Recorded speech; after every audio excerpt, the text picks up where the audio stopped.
as I got closer, I saw that red meatball on the wings of one of those babies, and I said, by God, this is it. We're here. Now we can get a little revenge for. Hey guys, welcome back to another Heavy Metal Diecast video.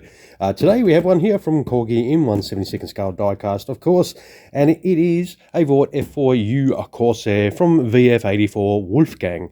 And this was the actual first unit in the United States to use the VF-84 designation, established in May of 1945, so don't be confused with the Jolly Rogers, VF-84 Jolly Rogers. This aircraft did belong to Lieutenant Commander Roger Hedrick while in command of VF-84 in February of 1945, flying sorties over Japan, of course.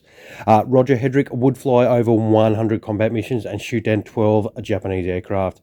But on May of 1945, USS Bunker Hill would be hit by 2 kamikazes, setting the aircraft carrier on fire.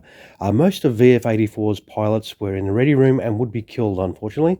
Hedrick would be one of the very few pilots to survive, and USS Bunker Hill would be put out of commission for the rest of the war, suffering over 600 casualties in that attack. But what we'll do is we're going to have a look at Roger Hedrick's F4U-1D Corsair, and look at that. Another fine example that it looks in the box, typical sort of stand and some landing gear options and everything like that. Has some information in the flap here. This is an older style Corgi one, I think. I grabbed this second hand, of course, for $75, but it is no good looking at this box, is it? How about we open this up and have a real good look at it.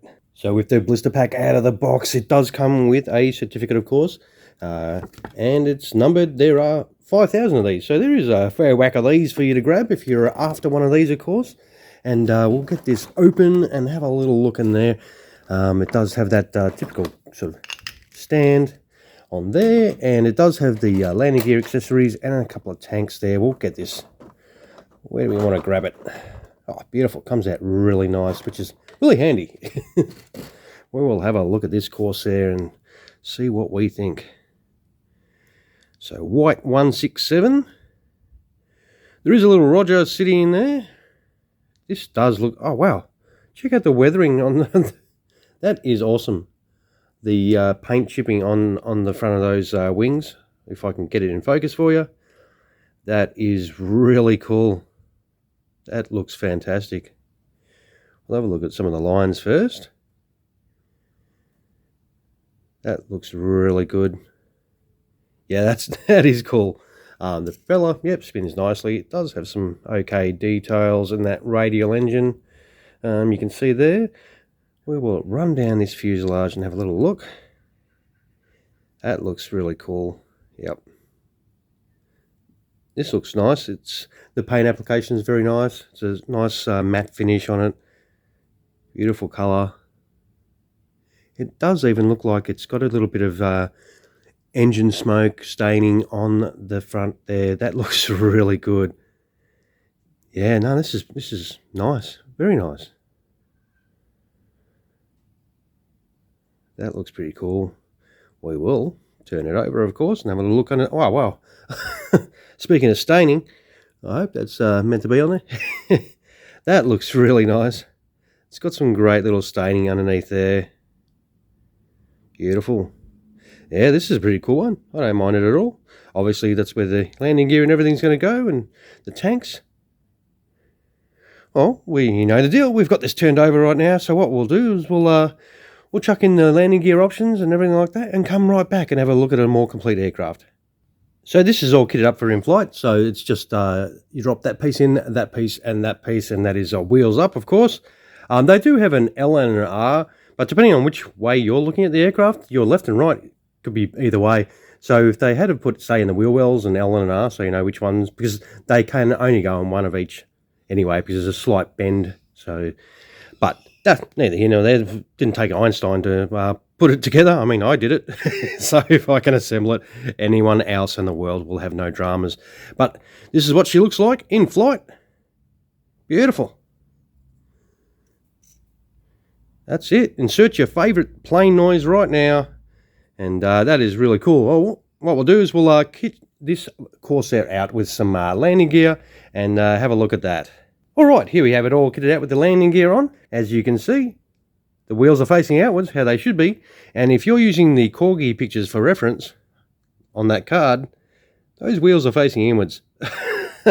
So Corgi can't even get it right sometimes. But we all make mistakes. I know I've probably made a few in doing some of my videos, so we will not bother with that. But this is how she sets up. You just drop the gear bay doors in there for the rear, and then the tail wheel drops straight in. Same with that. There's you know, the wheels do turn too. So if you like rolling yours around, and so there's the bays and then the wheels themselves. You drop that in and bang bang. And straight forward, and of course those two little tanks there, and she is all kitted out, and that does look really nice. And I think this little Corsair does set up really, really nice. And another fine example, of course, by Corgi, and it does look pretty cool. I don't mind it at all. And of course, you know, if you do want to whack it on the stand, and then you just put it in that little hole there, and job done. Hasn't collapsed. That's handy. These stands can be a little bit precarious to put on as well. So, but that is another Vought Corsair. I reckon it's a pretty nice one. And as I said, this is from Corgi in 1/72 scale diecast. It is the one that is flown by Lieutenant Commander Roger Hedrick. From VF-84, or while in command of VF-84, while aboard the USS Bunker Hill in February of 1945. And I do reckon this, you know, sausage finger test Corsairs, they are, you know, a reasonably sized World War II fighter, and I reckon this is another nice unit, of course, by Corgi. And of course, if you do like this one, like I do, throw us one of these here and there if you can afford the time to do that. And of course, subscribe to the channel. You are welcome to do that as well. All right, thank you so much again for spending your valuable time watching another one of our videos. I do really appreciate you watching. All right, guys, have a fantastic rest of your day. Cheers, guys.